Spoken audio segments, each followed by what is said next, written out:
તો અત્યારે વિશેષ ટાઈમ ન લેતા પૂજ્યપાદ મહારાજ શ્રીના દિવ્ય ચરણો પ્રાર્થના કરીએ કે આજે ભગવાન શ્રીનો પ્રાગટ્ય દિવસ હોય તો આપણને સર્વ કોઈને રૂડા દિવ્ય આશીર્વાદ પાઠવે. તો તાલીના ધ્વનિથી મહારાજ શ્રીનો જવાદર પૂજ્યપાદ મહારાજ.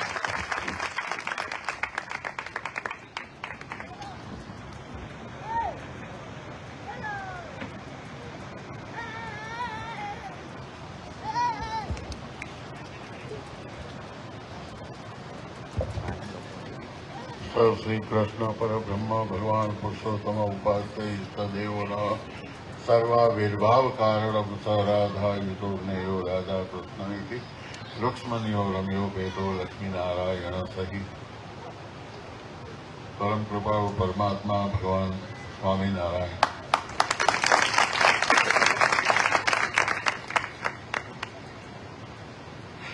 એમની આજ્ઞા અને એમના આશ્રિત તરીકે આપણે સૌ અહીંયા એકઠા થયા છીએ.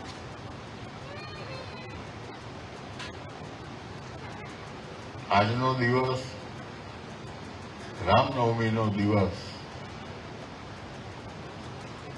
ભગવાન શ્રી રામચંદ્રજી મર્યાદા પુરુષોત્તમ તરીકે પ્રગટ થયા, ધર્મની સ્થાપના કરી, મર્યાદાઓની સ્થાપના કરી. એ જ પાવન દિવસે ભગવાન સ્વામિનારાયણ બાળ સ્વરૂપે પ્રગટ થયા. આ બંને પ્રસંગો એક જ દિવસે એ બહુ મોટી વાત છે.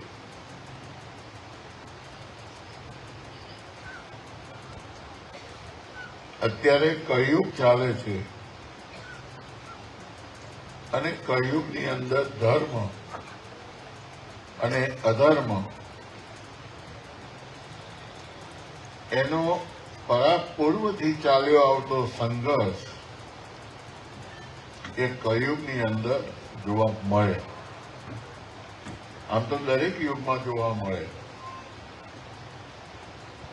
પ્રશ્નોત્તરી કરીએ, જ્ઞાન પ્રાપ્તિ માટે આપણે કોઈ પણ કાર્ય કરીએ તો અનેક મુદ્દાઓ આવે છે.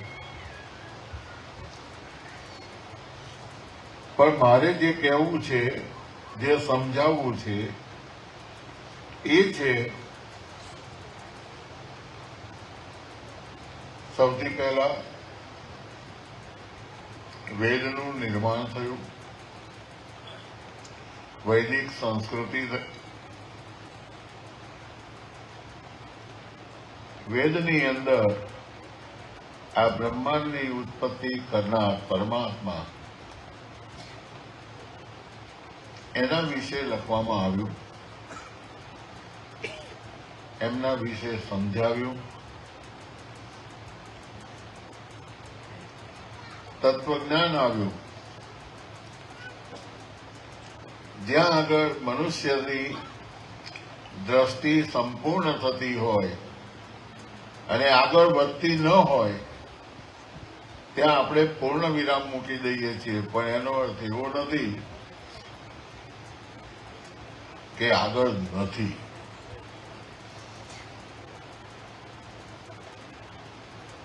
આગળ કેટલું દૂર જવાનું છે, કેટલું દૂર છે એ આપણને ખબર નથી, કારણ કે આપણે જોઈ શકતા નથી. અને આપણે વાતો કરીએ છીએ અંતરિક્ષની. બ્રહ્માંડના રચયિતાની વાત કરીએ છીએ, તત્વજ્ઞાનની વાતો કરીએ છીએ. ભગવાન સ્વામિનારાયણે પૂર્ણ પુરુષોત્તમ નારાયણ જે ભગવાનનું આદિ નામ છે, સમગ્ર બ્રહ્માંડ ઉપર જેનો સ્વામિત્વ ભાવ છે, સ્વામિત્વ એટલે માલિકી, જેની ઉપર એમનો અધિકાર, જે બ્રહ્માંડની તમામ રચનાઓ કાર્યરત ક્યારે થાય, ભગવાનની ઈચ્છા હોય તો, રચયિતાની ઈચ્છા હોય તો. એની મરજી વગર કશું થાય નહીં.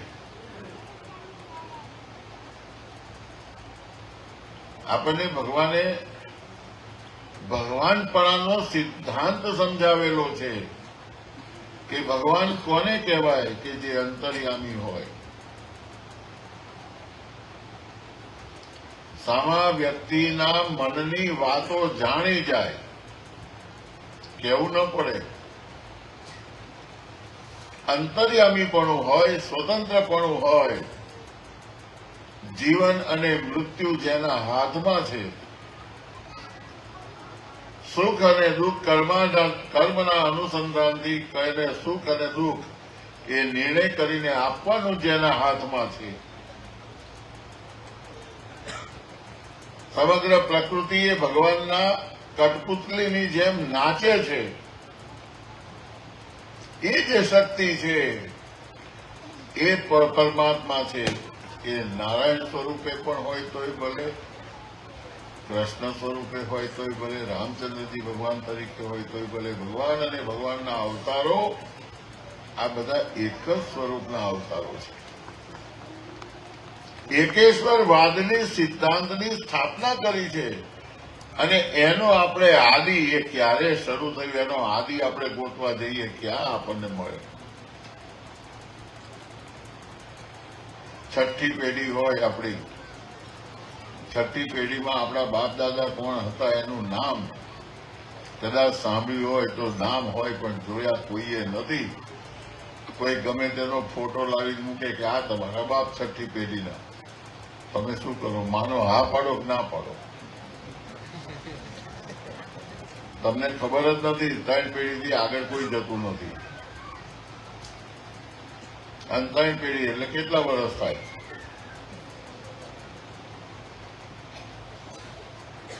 ઘણો હિસાબ ગણો તમે, કેટલા વર્ષો થાય? એટલા વર્ષથી આગળની દ્રષ્ટિ આપણી નથી અને આપણે વાતો કરીએ છીએ 4000 વર્ષ પહેલાની. સમજવાની વાત છે. હંમેશા ધર્મની અંદર તર્ક એટલે મનની અંદર જે શંકાઓ ઉત્પન્ન થાય, વિચારો ઉત્પન્ન થાય. 2 પ્રકારના વિચાર હોય. એક સામાને દબાવવા માટેનો વિચાર હોય અને એક વિચાર કંઈક જ્ઞાન પ્રાપ્તિ માટેનો હોય. પણ એ વિચાર જ એક માધ્યમ એવું છે કે જે મંથન કરીને તમને માખણ આપે અને એવું તમને માખણ આપે જે સનાતન સત્ય છે, જેના આદિ અને અંતની આપણને ખબર નથી, જેને આપણે કોઈ પણ નિયંતાપણું રાખીને આપણા કયા પ્રમાણે એને કામ કરી શકાવવા માટે શક્તિમાન નથી. ઉત્પત્તિ અને નાશ એ આપણને ખ્યાલ નથી અને છતાંય એનું અસ્તિત્વ છે. એને સનાતન કીધું છે, જેની અંદર શાસ્ત્રોએ બતાવ્યું કે જો સનાતન હોય તો જીવાત્મા પરમાત્મા, જીવાત્મા અને પરમાત્માના મિલનની અંદર વચ્ચે માયારૂપી જે આવરણ, ભગવાનની ઈચ્છાએ કરીને જેને શક્તિ મળેલી છે એવા ઈશ્વર અને ભગવતની ભક્તિ, ભગવાનની ભક્તિ કરીને જે ભગવતમય બની ગયા છે અને માયાના આવરણને પૂરું કરી એને ઉલ્લંઘીને જે ઉપર જતા રહ્યા છે, જે સ્થિતિમાં પહોંચી ગયા છે, એને બ્રહ્મ કહેવામાં આવે છે. ભગવાનમય છે પણ એ છતાંય જીવાત્મા છે. તો ખરેખર ત્રણ જ તત્વ જે દેખાય છે કે જીવાત્મા, માયા અને પરમાત્મા, આ ત્રણ જ સનાતન છે. એ સનાતનની વ્યાખ્યામાં આપણે સનાતન સમજીએ ત્યારે આપણને ખબર પડે અને ભગવાને આપણને આપણા ધર્મશાસ્ત્રોની અંદર એની આપણને ખૂબ ચર્ચા કરી અને સમજાવેલું છે.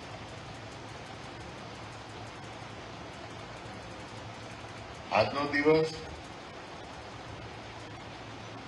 એ બહુ એક આનંદનો દિવસ છે કે આપણા ભાગ્ય છે, ધનભાગ્ય છે કે પૂર્ણ પુરુષોત્તમ નારાયણ એવા પરમાત્માના જે અવતારો થયેલા છે એ અવતારોના એકેશ્વરવાદના સિદ્ધાંતને માનીને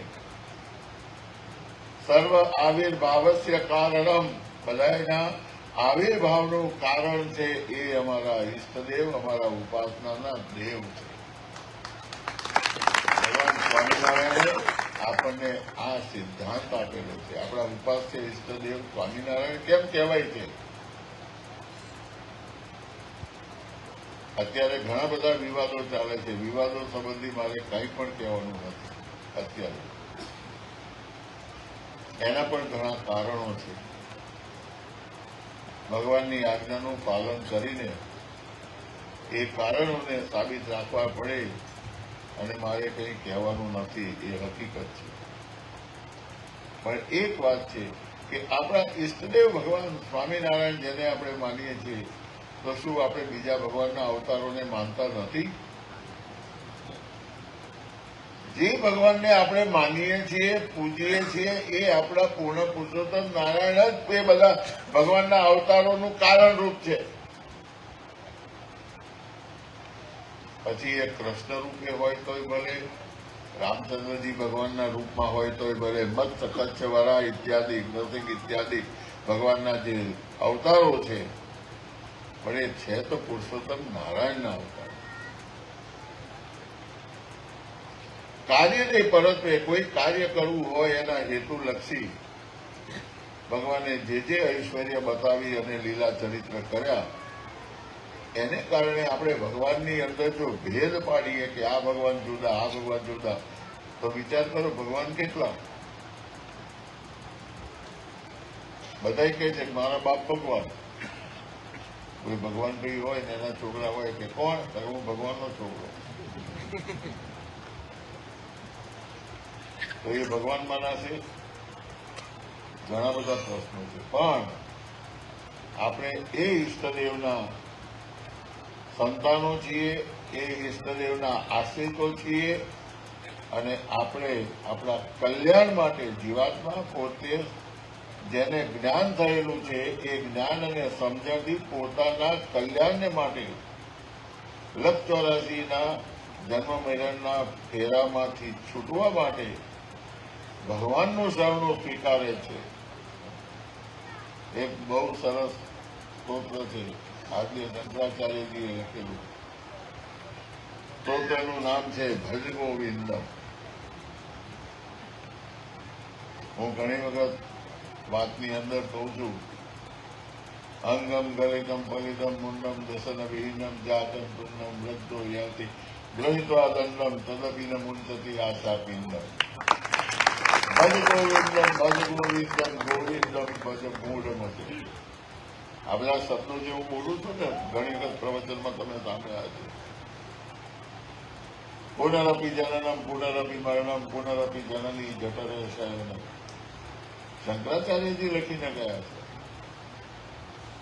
આ એ જે સ્તોત્ર છે, આ ભજ ગોવિંદમ નામનું, એ સ્તોત્રના આ શ્લોક છે. બધા કેટલા વર્ષ પૂર્વે લખાયેલું છે? 184 વર્ષો પૂર્વે આપણને સ્થાપિત કરીને બતાવી કે 184 છે. આજે નવી નથી આવી, વર્ષો પહેલા આ સ્થાપિત થઈ ચૂકેલી છે, જે આપણે સ્વીકારીએ છીએ. એમાંથી મુક્ત થવું છે, ભગવાનના ચરણની સેવા જોઈએ છે. ભગવાનનું ધામ જોવા માટે તો ત્યાં આગળ જતા પહેલા તો વિચાર કરવો પડે. અહીંયા આગળથી હજી મુંબઈ કેટલાય જોયું છે અને કેટલાય અહીંયા આગળથી જોયું છે. ગામનું એક નામ આપું તમને. તમે બધા હરિભક્તો, બધા જ જીવાત્માઓ અહીંયા બેઠા છે, દેશ વિદેશ ફરનારા છો બધા છે. પણ એક ગામ છે કુકુર ભૂકવા. નામ સાંભળ્યું કોઈ દિવસ? હવે નામ જ ન હોય તો તમને એમ થાય કે આવું ગામનું નામ હોય જ નહીં. આ ગામ જ ન હોય. પણ વિશ્વાસ ન કરશો, તપાસ કરજો છે કે નહીં. અહીંયા આગળથી વડોદરાથી જે ટ્રેન લખનઉ જાય એ લખનઉ ટ્રેનમાં જવાનું. ત્યાંથી આપણે અયોધ્યા દર્શન કરવા જઈએ છીએ, છપૈયા દર્શન કરવા જઈએ છીએ. રસ્તામાં ગોંડા જંકશન આવે છે. ગોંડાથી એક લાઈન બહરાઈચ તરફ જાય છે. એ બહરાઈચ લાઈન ઉપર આ ગામ આવેલું છે. આ તમને એધાણી બતાવી સાથી હું તો જઉં છું, મને ખબર છે. આ ગામનું નામ કેમ પડ્યું હશે એ બધી વિચારવાનું છે. કુકુર કોને કહેવાય ખબર છે? કુકુર કોને કહેવાય? અને તે પાછું ભૂકવા એટલે એ જયારે ભરશે ને એટલે જે ગામમાં કૂતરા ભસતા હોય એને કુકુર ભૂકવા કે. હવે શું એ ગામની અંદર કૂતરા બધા રહે છે એવું કહેવાય આપણાથી? નામ તો પડી ગયું, ગમે તે કારણસર કોઈ નામ પડી ગયું હોય, નામ પડ્યું એટલે આપણે માની લેવાનું. નામ તો ગમે તે કારણસર પડ્યું હોય, જેને જે ગમ્યું એ નામ પાડ્યું. એને ગામ કોઈ હશે કોક એની કે જેને આ નામ રાખ્યું હશે. બધા ઘણા એવા ગામડાના નામ છે. તમે સૌરાષ્ટ્રમાં જાઓ, આ બાજુ તમે રાજસ્થાનમાં જાઓ, પંજાબમાં જાઓ, આ બાજુ બિહાર, આંધ્રપ્રદેશ, તામિલનાડુ, આ બધા મદ્રાસ. મદ્રાસનો અર્થ કોને ખબર? હવે ચેન્નઈ થઈ ગયું. મુંબઈ, પહેલા એનું બોમ્બે કહેવાતું હતું, હવે મુંબઈ. એ નામ કેવી રીતે આવ્યું? આપણે નામની પાછળ પડીએ છીએ, એના ઇતિહાસને આપણે જાણવાનો વિચાર કરીએ છીએ અને પાછા એમ કે આ તો હતું જ નહીં. અમદાવાદ તમારી નજીકમાં જ છે. અમદાવાદનો સ્પેલિંગ લખાય હિન્દીમાં, એને જો તમે લખેલું તમે વાંચો તો અમદાવાદ નથી, અહેમદાબાદ. અને આ નામ મોગલ્સ જયારે સલ્તનતનો જયારે અહીંયા આગળ જમાનો હતો ભારતમાં, ત્યારે અહેમદ શાહ અબ્દાલી જે હતા મોગલ શહેનશાહ, એણે આ ગામનું નામ પાડેલું હતું. એના નામ ઉપરથી આ નામ પડેલું હતું. પણ એનું મૂળ નામ તો કર્ણાવતી હતું, આપણા વેદકાલીનનું નામ. એ આપણે ગોતી લાવ્યા, ત્યાંથી પ્રમાણ મળ્યું. એ પ્રમાણ જયારે મળ્યું ત્યાં આગળ આપણે જોવા નથી કે આપણે આ હાજરીમાં કંઈ થયું નથી. આપણે તો કોકને 80 થયા હશે, કોઈને 100 થયા હશે. 200 વર્ષ વાળો કોઈ છે આમાં? 200 વર્ષ વાળો કોઈ નથી. અને આપણે વાતો કરીએ છીએ 300, 500, 1000, 2000, 4000 વર્ષ પહેલાની. વેદકાલીન સંસ્કૃતિની અંદર આ કર્ણાવતી નામ હતું અમદાવાદનું. આપણે સ્વીકારી લીધું કર્ણાવતી, તો આજથી કર્ણાવતી. એનો ડખો કરવો કે એમાં પડવું એ મૂર્ખતા છે. સમજવાની વાત છે કે જીવાત્મા પોતે ભગવાનનું શરણું સ્વીકારે છે પોતાના કલ્યાણ માટે. ભગવાન યદા યદા હિ ધર્મસ્ય ગ્લાનિર્ભવતિ ભારત, અને એની અંદર છેલ્લે પાછું લખ્યું તદાત્માનં સજામ્યહમ. ભગવાન કહે છે કે હું મારી જાતનું સર્જન કરું છું, હું પોતે પ્રગટ થઉં છું. હવે કયા રૂપે પ્રગટ થાય એ તો સ્વતંત્ર છે, એ જ એમનું લક્ષણ છે, એટલે તો ભગવાન કહેવાય છે. હવે આપણે એ કયા રૂપે પ્રગટ થાય એના રૂપ અને એની અંદર નૃસિંહ અવતાર ભગવાનનો થયો તો નૃસિંહ અવતારની અંદર તમે છે તે માનો કે આજ ભગવાન હાચા બાકીના ખોટા. કારણ પ્રહલાદની રક્ષા કરી. તો બીજા છે તે ભગવાનના અવતારો થઈને જયારે આવ્યા પરમાત્મા, તેમણે ધર્મની રક્ષા કરવા માટેનું કાર્ય નથી કર્યું? કરેલું છે. પણ આપણે ખોટી ચર્ચામાં જઈએ છીએ. એટલે આપણે આ ચર્ચામાં પડ્યા સિવાય આપણને ભગવાન અને ભગવાનના અવતારો મળેલા છે. ભગવાન અને ભગવાનના અવતારોનું ખંડન કરેલું હોય એવા પુસ્તકો વાંચવા નહીં, એના મોઢાની કથા સાંભળવી નહીં, અને કોઈ દિવસ ભગવાન અને ભગવાનના અવતારોનું ખંડન કરવું નહીં. એકેશ્વરવાદથી એક જ સ્વરૂપ છે એમ માનવાનું છે. કોઈ મોટા નહીં, કોઈ નાના નહીં. ખ્યાલ આવ્યો?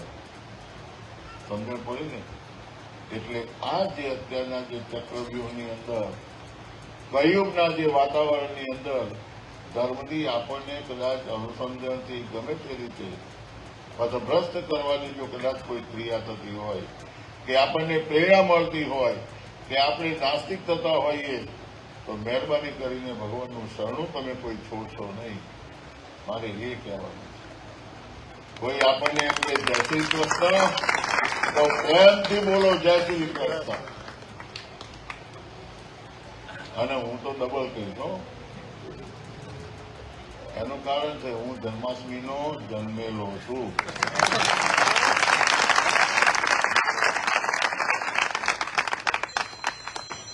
કોઈ કે જય શ્રી કૃષ્ણ તો જય શ્રી કૃષ્ણ. રામકૃષ્ણ ગોવિંદ જય જય ગોવિંદ, રામકૃષ્ણ ગોવિંદ જય જય. રામ તો પહેલા બોલાય. આપણે કોઈની સાથે ઝઘડો નથી, પણ જેના અંતરશત્રુ કામ, ક્રોધ, લોભ, મોહ, માયા, આશા, તૃષ્ણા, અહંકાર ઇત્યાદિ જે અંતરશત્રુઓ છે, એ માયાના રૂપની અંદર, એ વિકાર રૂપે, વિચાર રૂપે જયારે પ્રગટ થાય અને પછી જે એની ક્રિયાઓ થાય, એ ક્રિયાઓ તો હંમેશા આપણને દેખાય કે આ ક્રિયાને કારણે એનું પતન થાય છે. અંતરશત્રુ જેને જીત્યા નથી, એ ગમે તે કરે, એ બફાટ કરે, કે પછી ખીચડી રાંધે, કે જે કરવું હોય એ કરે, પણ એ પોતે કરે છે, કારણ કે પોતાના વિચારોથી છે. ભગવાનની આજ્ઞા કે ધર્મની અંદર આ કોઈ વાત કરે. ભગવાનની વાત એક જ છે, ભજ ગોવિંદમ, ભજ ગોવિંદમ. દેવી દેવતાઓ જેમ ભગવાન એક જ છે, એમ પરમાત્માની શક્તિ પણ એક જ છે, નારાયણની શક્તિ. એને રાધા યુતો જ્ઞેયો રાધા કૃષ્ણજી. રાધાજીની સાથે હોય કે રાધાજી, રાધા કૃષ્ણદેવ. લક્ષ્મીજી સાથે હોય ત્યારે કે લક્ષ્મીનારાયણજી. આ વ્યાખ્યા કરી આપણને સમજાવી દીધી. તો નારાયણની શક્તિ સ્વરૂપ જે છે, એ સ્વરૂપો બધા દેવી દેવતાઓ તરીકે ભગવાનની ઈચ્છાથી આવ્યા છે. એટલે એમાં પણ ભેદ કરાય નહીં. બધા ઘણા પ્રશ્નો પૂછે છે કે આપણે આમ કરાય કે ન કરાય, આમ કરાય કે ન કરાય. એટલે એવા વિક્રમબાજી પ્રશ્નો આવે છે ને, કે મારે વાત ન પૂછાય, બધા આ જાહેરમાં કહેવાય નહીં. જાહેરમાં પ્રશ્નોનો પણ કહેવાય નહીં, એવા પ્રશ્નો આવે સમજ્યા વગરના. અને કહેવાય ત્યારે શું કે અમે તો મોટા ભક્ત છીએ, અહંકાર એનો બોલે છે. તમે આ નથી કરતા, તમે તે નથી કરતા, તમે આમ નથી કરતા. ભગવાનની ભક્તિ કેટલી કરો છો એ નક્કી કરો ને. તમે ચારે બાજુ જુઓ છો, ભક્તિમાં મન નથી. કઠણમાં કઠણ સાધન, વચનામૃતમાં મહારાજે કીધું કે કઠણમાં કઠણ સાધન હોય તો ભગવાનની અંદર અખંડ વૃત્તિ રાખવી એ કઠણ સાધન છે. અને અખંડ વૃત્તિ હશે તો તમે અખંડ ભગવાનનું સ્મરણ કરીને ભક્તિ કરી શકશો. બાકી તો મોઢે એમને પોપટની જેમ રામ રામ રામ રામ રામ રામ બોલ્યા કરો, ભક્તિ નથી. હૃદયની, અંતઃકરણની જે આપણી જે ઉર્મિઓ છે, મન છે, એને ભગવાનને વિશે જોડી અને આપણે આપણી ભક્તિ કરવાની છે, જેથી આપણું કલ્યાણ થાય.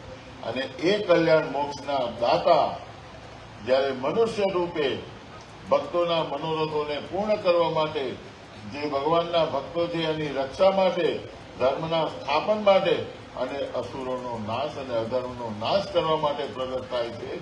અનેક રૂપે પ્રગટ થતા હોય એ બધા જ રૂપના મૂળ કારણ સ્વરૂપ જે નારાયણ પરમાત્મા છે, જેનું શ્રી કૃષ્ણ નામ છે. તમે જન્મંગળ નામાવલીમાં તો પહેલું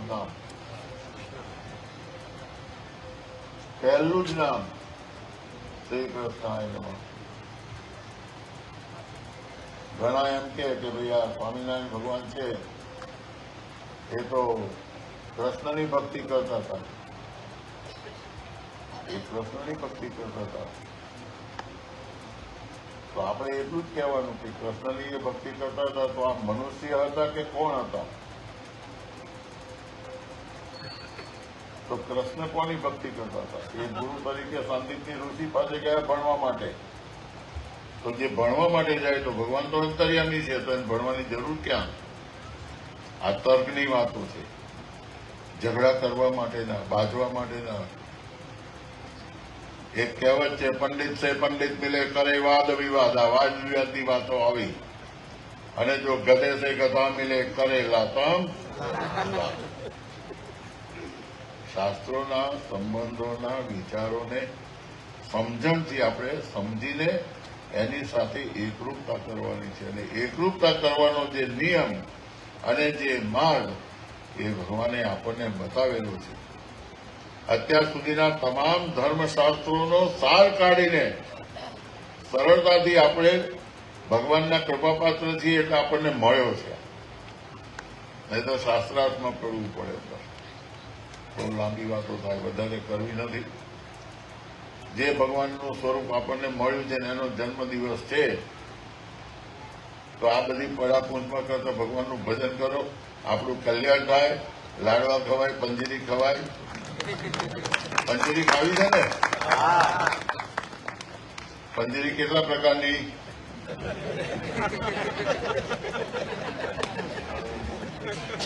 કેટલા પ્રકારની બોલો તો ખરા?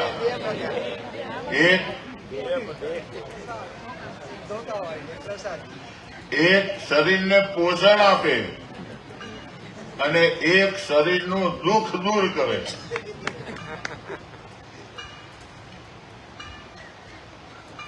જે પંજીરી આપણે ખાવાથી શરીરની અંદર પોષણ મળે, આરોગ્યનું વર્ધન થાય, અને એક શરીર બહુ દુખતું હોય અને જયારે મળે તો દુખાવો દૂર થાય, કાં તો વધે, કઈક થાય. એમ બે પ્રકારની છે. પણ આપણે જે ખાવી હોય તમારે શું છે? મારે કહેવું જ નથી તમારે શું ખાવું. તમને ભૂખ લાગે જે ગમે ખાજો, પણ આપણે આનંદથી ભગવાનનો ઉત્સવ મનાવીએ. ભગવાનની કૃપા છે આપણી ઉપર, એનો આપણને આનંદ છે. ભગવાનના આશ્રિત થઈને, ભગવાનની આજ્ઞા પ્રમાણે થઈને આપણે આપણા ધર્મના કાર્યો, આપણા વ્યવહારના કાર્યો, આપણા ભક્તિના કાર્યો કરવાના છે. બીજા કોઈ વ્યવહારમાં પડવાની જરૂર નથી. અને બીજામાં પડ્યા વગર આપણે આપણું કલ્યાણ સાધ્ય કરી લો. અને આ વાત જેટલી માનશો એટલી સાચી. ભગવાને કીધું અમારી આ વાતો જે માને એ અમારો છે, નહીં તો અમારો નથી. જયારે આપણે ભગવાન જ કહે છે કે અમારો નથી, તો પછી એના નામે ગમે તે ગમે એટલા બિલટીઓ પાડ્યા કરે, ભગવાનને કાંઈ અડે નહીં. આ એક નિર્વિવાદ છે. એટલા માટે વધારે નથી સમય લેવો. પ્રેમથી આપણે ભગવાનના ઉત્સવના, જન્મોત્સવના પદો સાંભળીએ. થોડો ટાઈમ આપણે અહીંયા ઉત્સવ કરીએ, પ્રસાદ લઈએ, અને પછી આપણે આ સભાનું અને આ પ્રસંગનું સમાપન કરીએ. અંતમાં ભગવાન સ્વામિનારાયણ, પૂર્ણ પુરુષોત્તમ નારાયણ એકેશ્વરવાદના સિદ્ધાંતના નાતે જે આપણા ઈષ્ટદેવ ભગવાન છે એ તમામ ભક્તજનોનું મંગળ કરે એવી તેમના ચરણમાં પ્રાર્થના કરી અને મારી વાણીને વિરામ આપું છું. સૌથી મોટી વાત એ છે કે આ કોઈ ધર્મ સભા નથી, આ તો આપણો ઘરનો સંબંધ છે.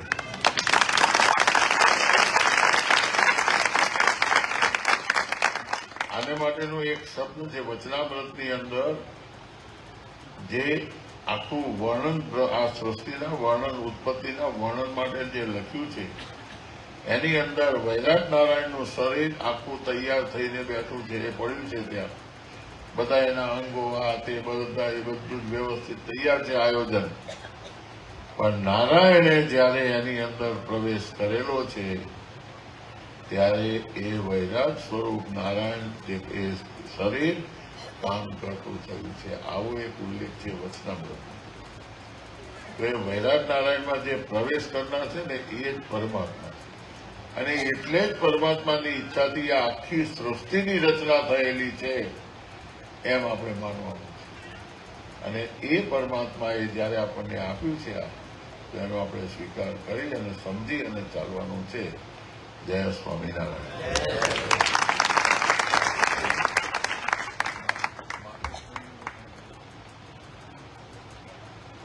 હાલ ઓલા ભક્તજનો પૂજ્યપાદ મહારાજશ્રીએ આપણને સર્વ કોઈને રૂડા દિવ્ય આશીર્વાદ પાઠવા.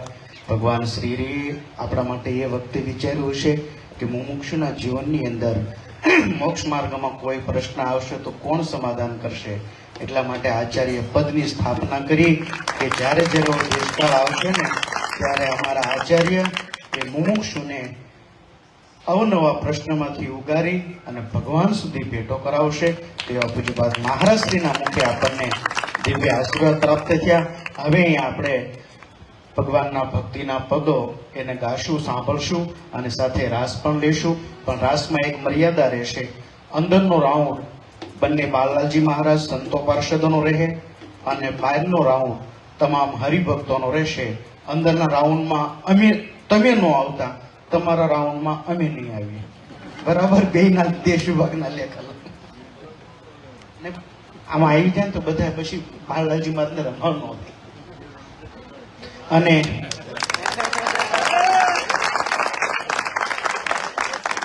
સ્ત્રી ભક્તો મર્યાદા પ્રમાણે એના વિભાગમાં રમશે. તો આવો, મહારાજ શ્રી કીધું છે નમો પ્રેમવતીના પ્યારા. માતા પ્રેમવતી ઝુલાવે કુંવર પારણે રે લો. માતા પ્રેમવતી ઝુલાવે કુંવર પારણે. માતા પ્રેમવતી ઝુલાવે કુંવર પારણે રે લો.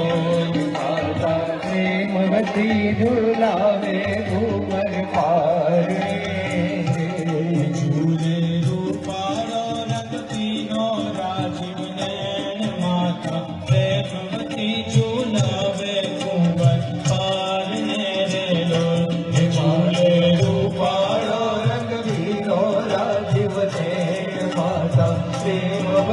ઝુલાવે કુંવર પારણે. ઉમળો નિરખી નિરખી જાય હરિને પારણે લોલ. ઉમળો નિરખી નિરખી જાય હરિને પારણે. ઉમળો નિરખી નિરખી જાય હરિને પારણે લોલ. ઉમળો નિરખી નિરખી જાય હરિને